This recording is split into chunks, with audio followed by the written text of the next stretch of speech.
Hello everyone, my name is Bogsy. I'm one of the community managers here at World of Warships. Today we're going to be taking a look at a Z-52 game. Now the Z-52 is the Tier 10 Tech Tree German destroyer. Technically there are two Tier 10 Tech Tree German destroyers. This is the original. This is the one more focused around utility and torpedoes, less focused around high velocity guns. That would be the Elbing, but today we're just doing Z-52. So, one of the things you're going to notice about destroyers in World of Warships, if you're unfamiliar, is that they are small, they are fast, and they are stealthy. Generally speaking, you don't want to get into a gunfight as a destroyer with something bigger than you. But, as you'll see in this replay, sometimes that's exactly what you want to do. So one of the things we're going to notice on this map here, this map is shards, is that it's in a diagonal layout. So what our subject here, my friend here at Wargaming, Oskans, what he's going to be doing is he's going to be going for the A cap. Now, he's a destroyer. One of his jobs is to contest and eventually take the cap circles. The cap circles actually pull up points for your team. So that's his primary objective right now, is to make it to the A cap and try to take it. Now, he's been spotted by the aircraft carrier. You can see there the Max Immelman has sent some airplanes over and actually spotted him. He turns his AA on for a moment to shoo away the airplanes that are spotting him. The airplanes can see you, other ships can see you, they're going to shoot at you. So he turned on his AA to start doing damage to the planes to tell those planes go away. Right now he takes a couple of pot shots at an enemy Shimakaze. The Shimakaze is also a destroyer. It's attempting to take the B cap there. Now what you'll notice here is that the Shards map is made up of many small islands. These small islands sort of protect the cap circles so that there are ingresses, allowing people to kind of come into the cap circles in certain ways and also have some cover. So one of the things he does is he notices there right away, that's a Schlieffen attempting to contest the A cap against him. A Schlieffen is a German battle cruiser that has really, really powerful secondary batteries. The secondary batteries, of course, are those tiny guns that are all over the ship. You might see them in history photos. Those are the little cannons poking out of the hull. Those are the cannons that are specifically designed for fighting small ships, for when the big cannons may be a little bit too much. So Oskans knows, well, gosh, I don't really want to get into a gunfight with a battleship if the battleship can see me. But he knows right now that the battleship can't see him. Otherwise, he'd have a little indicator saying detected above him. Here he goes. He's about to get spotted. So he pops his smoke. And this is the bread and butter of a destroyer. He pops his smoke. You can't see into smoke with the naked eye. So this is going to allow him to sit here, toss some shells at this Schlieffen, and also drop some torpedoes. You can see him right down there. You see the little green triangles in the water? Those are his fish. Those are his torpedoes.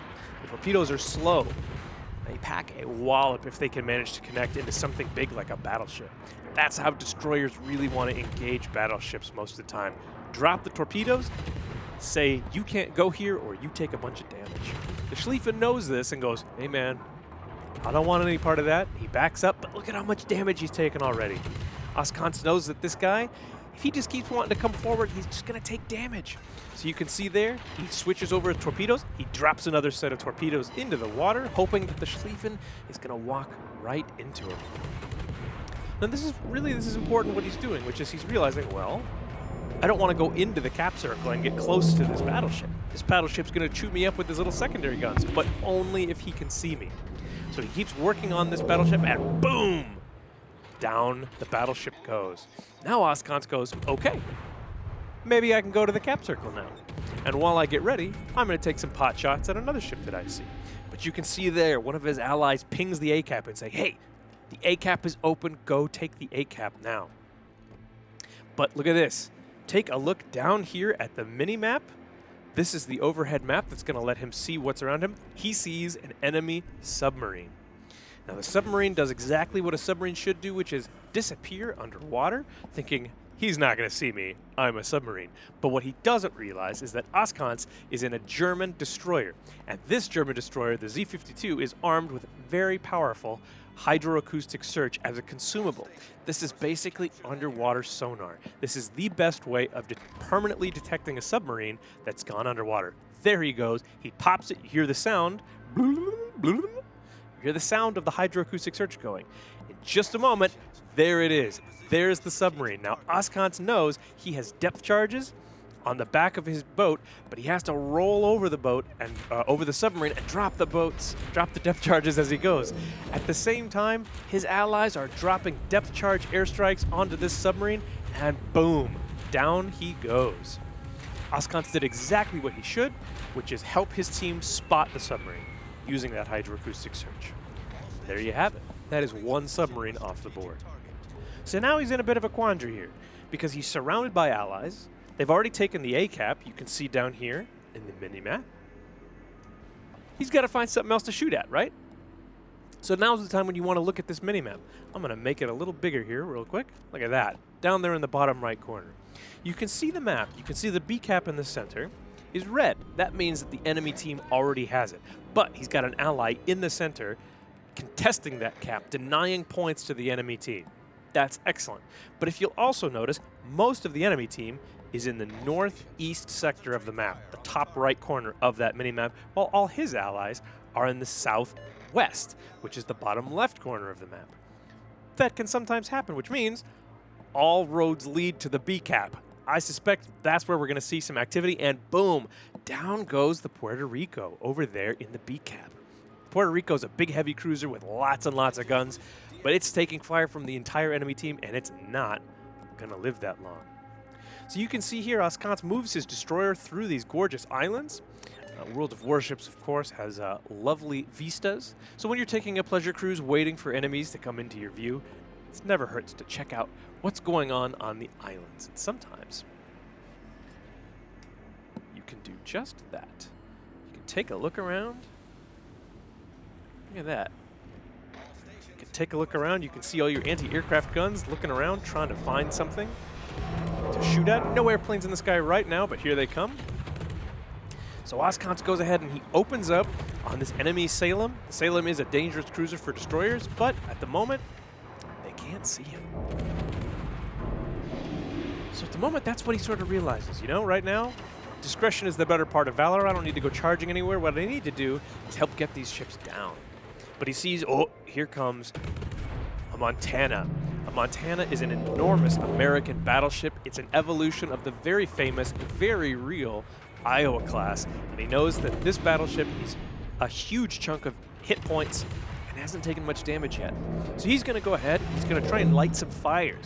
You can see him shooting high explosive shells, and there's the first fire. A fire is going to do some damage over time to this Montana, whittle away that huge slab of hit points while he tries to get into a little bit more of a better position to drop torpedoes. You can see him while that Montana goes ahead and burns. He's going to try and take a shot at this Shimakaze, which is an enemy destroyer. There he is. He's got very few HP left, so he's going to try and finish him. Oh, come on. Come on, he wants to get him so bad. It's so important to get ships off the map, and down goes the Shima.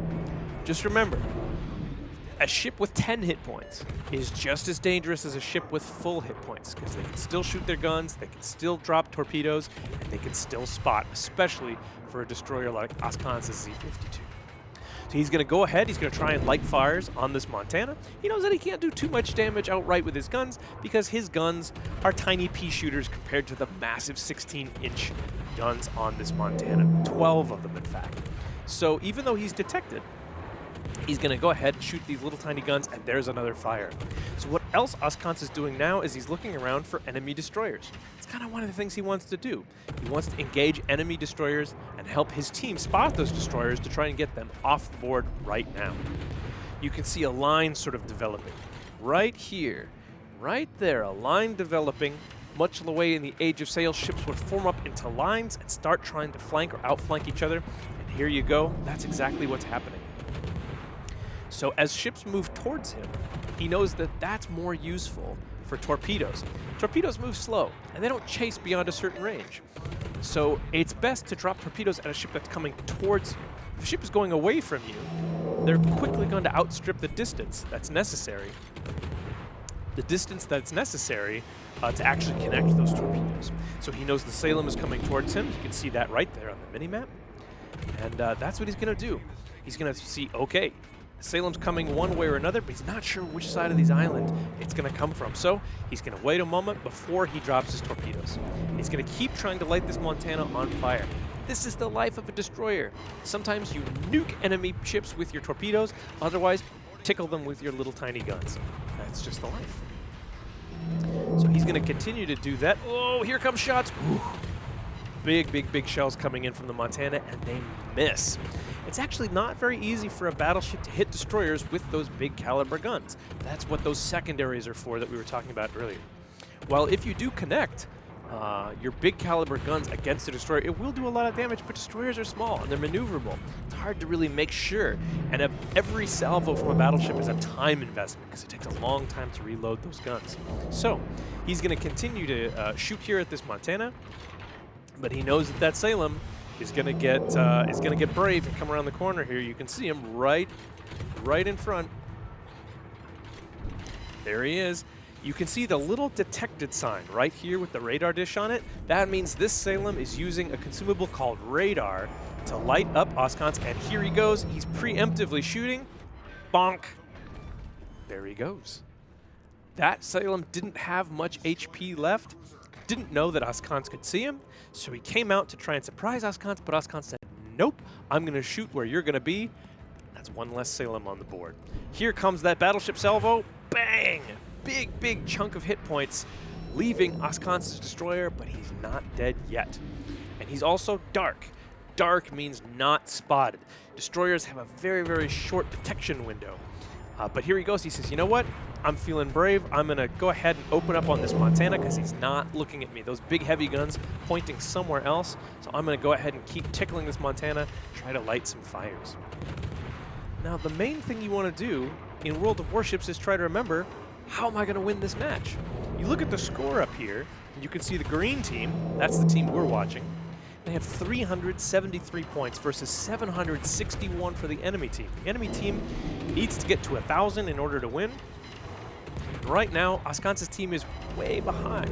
You get points by taking and holding cap circles and by killing enemy ships. Those are the ways.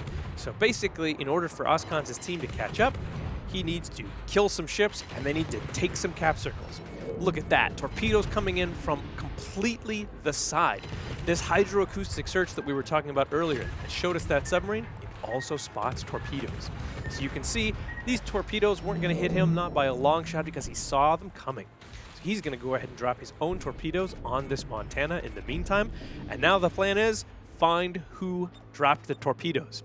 You can see him ping the map right there. You see the little pings? That's a way you can tell your teammates, I know where something is. Now he's going to go look. This is one of the most fun parts of World of Warships, is a destroyer attempting to find another destroyer. See that? He's detected.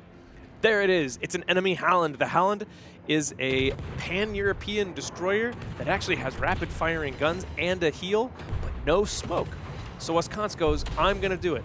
I'm going to actually take a gun duel with this Halland, and boom. He lands many of his shells while the Halland fails to connect all of his shells, and that is all she wrote. Oscons barely alive with only 2,000 HP left. He has no way of getting those hit points back. Destroyers don't usually have healing consumables, so once they lose hit points, that's it. Those are gone. You do not get them back. Now he needs to be really careful here because that Kurfürst, that Grosse Kurfürst, is a tier 10 German battleship, and again, it is covered in what we call secondary guns that are great at destroying destroyers because they fire lots of little shells, one at a time. So he has a choice here. He can stay quiet, stay undetected, and drop torpedoes, or he can be a hero, and he can decide to open water gunboat a 56,000 HP battleship with only 2,000 HP left. Let's see what he does. Well, look at that. He sees a destroyer. He thinks, I should shoot that destroyer. He's certainly a brave captain. That's what I would say. He sees a gearing with about 14,000 HP. That's quite a few. And here come the tiny shells of the Kurfürst. You can see them all coming in. These are all automated shells that are coming in. He takes a hit. It only does a little bit of damage, but there are so many shells. In just a second, he's going to get behind this rock. You can see that. He should be dark, but oh no, he's still detected somehow. The detection sign right here on the map says that the Kurfürst can still see him. Down goes his detection. He stopped firing. Are any of these shells going to hit him? Nope. He survives with only 900 HP. That means that somewhere within his gun range, there's a destroyer. That destroyer saw him and kept him lit until 20 seconds goes by after his last shot. That's when you go dark again. Your detection returns to its smallest possible radius, which on the Z52 is about 6.1 kilometers.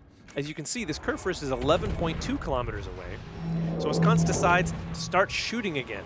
But look at that, he's detected, you can see the little thing. And now here come those tiny shells again. So he uses his smoke.